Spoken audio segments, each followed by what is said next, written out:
Addunyaan kun kan keenya miti jedhu kan fiigina akka waan baay'ee keessa turu maaf ittoo daaganna yaada keenyaan hin madaalamu kan Gooftaan nuuf yaade nus carraa jiraachuu qabna abdii du'aa booddee. Yaada keenyaan hin madaalamu kan Gooftaan nuuf yaade nus carraa jiraachuu qabna abdii du'aa booddee.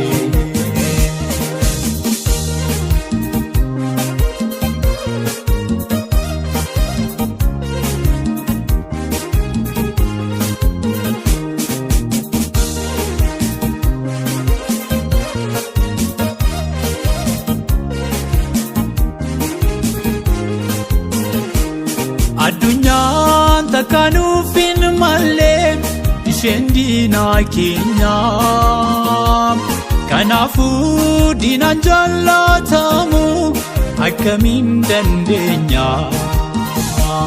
warra saba Waaqaa jedhaman hedduu isaanii nyaattee har'ayyuu gara keenya laalti guddaa nu dheebotte.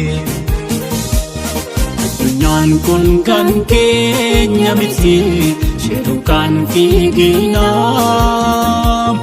akka waan baay'ee keessa turu maaf ittoo daaganna yaada keenyaan hin madaalamu kan Gooftaan nuuf yaade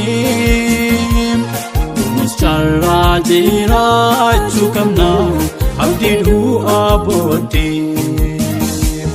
Yaada keenyaan hin madaalamu kan Gooftaan nuuf yaade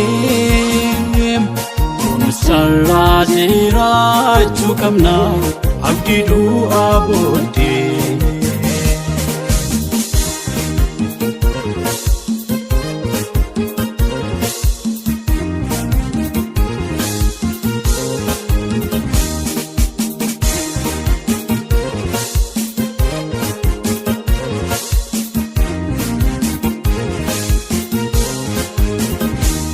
Fayyisaa nu biyya lafarraa iddoo hin arganne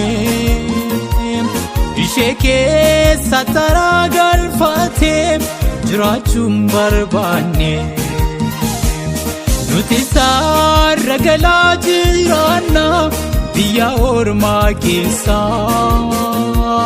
dhuguudhaaf egaa hillee yaanu tokko dhiphinaasa. Addunyaan kun kan keenya miti jedhu kan fiigina akka waan baay'ee keessa turu maaf ittoo daaganna yaada keenyaan hin madaalamu kan Gooftaan nuuf yaade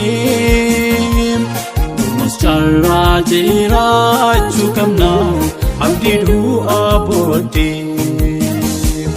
Yaada keenyaan hin madaalamu kan Gooftaan nuuf yaade nus carraa jiraachuu qabna abdii du'aa booddee.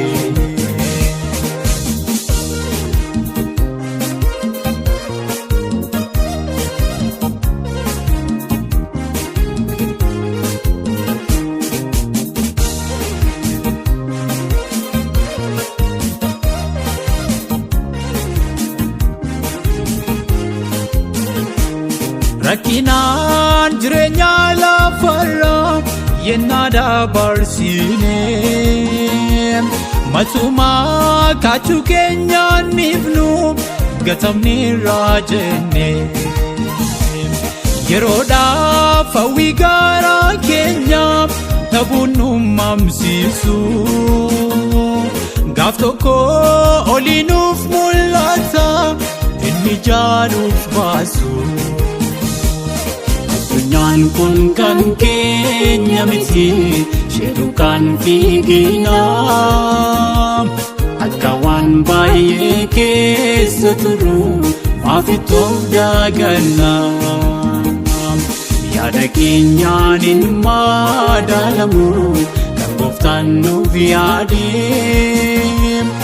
Nus carraa jiraachuu qabna abdii du'aa booddee. Yaada keenyaan hin madaalamu kan Gooftaan nuuf yaade. Nus carraa jiraachuu qabna abdii du'aa booddee.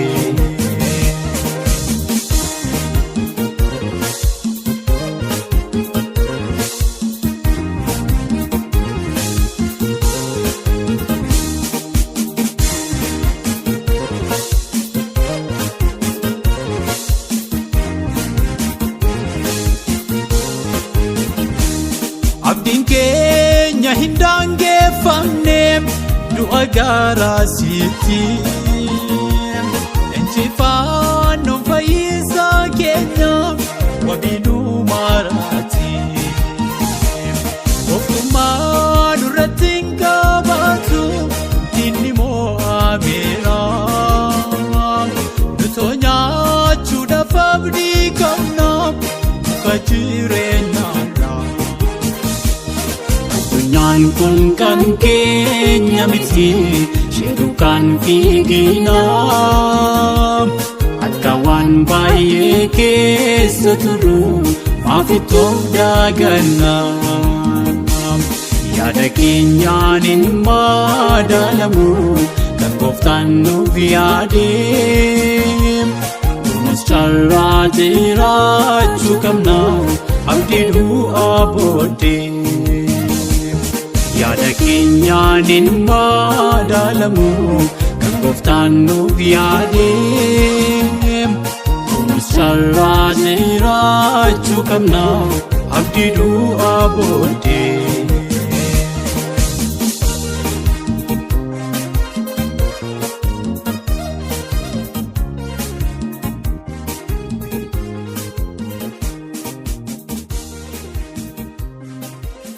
Yoo kana bari'uuf abdii of keessaa qabne boobsa nama nyaatu. Yaan birmatamne gabaabjuun jireenya namarraa fagaatu.